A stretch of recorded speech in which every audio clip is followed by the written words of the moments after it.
جب آپ رات کو سونے کے لیے بستر پہ جائیں تو یہ چند کام ضرور کریں۔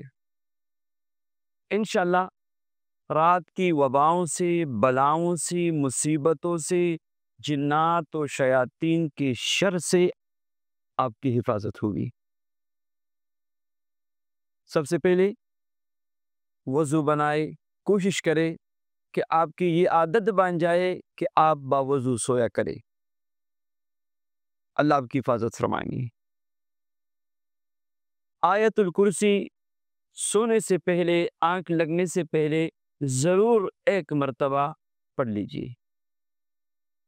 سورہ بقرہ کی آخری 2 آیات ضرور پڑھ لیجیے، کیونکہ حدیث پاک میں فرماتے ہیں من قرأہما فی لیلۃ کفتہ، جس نے ان دونوں آیتوں کی تلاوت کی کسی بھی رات میں تو یہ 2 آیتیں پڑھنے والے کے لیے کافی ہے، تو پورے رات کی عبادت کا ثواب آپ کو ملے گا۔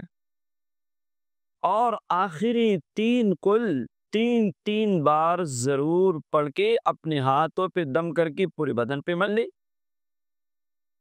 اور 5واں کام 33 بار سبحان اللہ، 33 بار الحمدللہ، 34 بار اللہ اکبر پڑھ کے اپنے ہاتھوں پہ دم کر کے پورے بدن پہ اس کو مل لے۔ اور آخر میں اللہم باسمک اموت و احیا، اور کوشش کرے کہ آپ سیدھی کروٹ پہ سوئیں۔ ان چند اعمال کی برکت سے آپ کی رات کی نیند جو ہے وہ عبادت بن جائے گی، اور آپ کی نیند سکون والا اور چین والا، اور انشاءاللہ جنات و شیاطین اور بہت ساری وباؤں سے آپ کی حفاظت ہوگی۔